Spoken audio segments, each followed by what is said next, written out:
Welcome to the Torch Academy. Today we're showing you how to create a CIM, your business's sales pitch to buyers.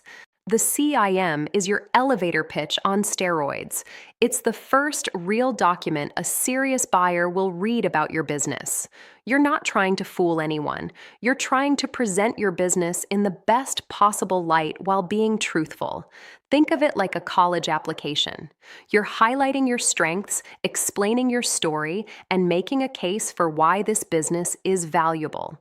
A complete CIM is thorough but readable.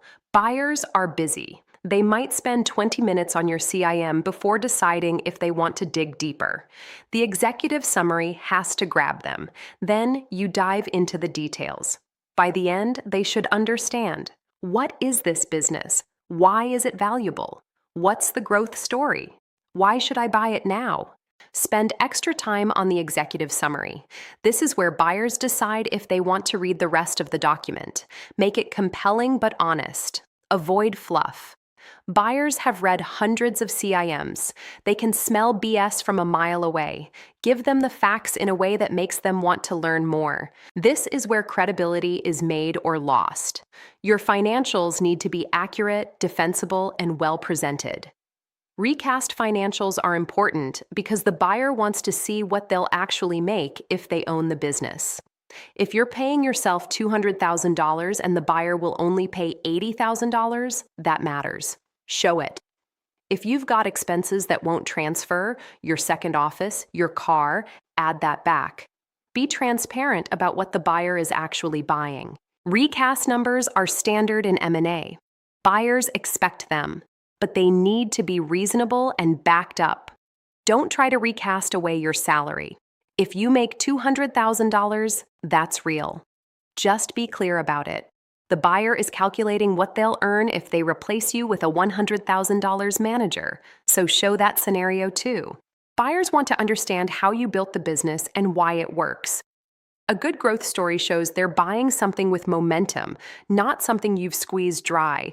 If you've grown 20% a year for 5 years, that's interesting. If you haven't grown in 3 years but the market is booming, note the context. But let what you've actually built lead the story. Worth including, but keep it short. Most buyers pay more for proven performance than for future potential. That said, a quick section on upside is useful. A strategic buyer might see ways to leverage your customer base. A financial buyer might spot cost-cutting opportunities. Mention it, then let your financials carry the rest. The worst CIM is one that overpromises and underdelivers due diligence. You create hope in the buyer's mind, they get excited, and then they dig into the financials and realize you lied. Deal dies. You've wasted months. Be honest. A business that makes $2 million is valuable. You don't need to pretend it makes $3 million. If you're selling a simple, clean business for a few $1,000,000, a DIY CIM using templates is probably fine. If you're selling a more complex business or you're in a competitive situation with multiple offers, you can consider hiring a CIM specialist. The difference in how your business is presented can be worth a lot. The CIM process usually takes 4 to 6 weeks. It's collaborative. You provide info, you or a specialist writes, you review and approve. Start now if you're serious about selling.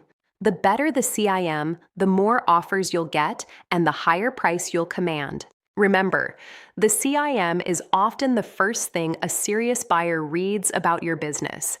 It needs to be thorough, honest, and professional. Don't oversell or hide weaknesses. Sophisticated buyers will uncover everything in due diligence anyway. Focus on presenting your business accurately and highlighting the genuine strengths that make it a good acquisition.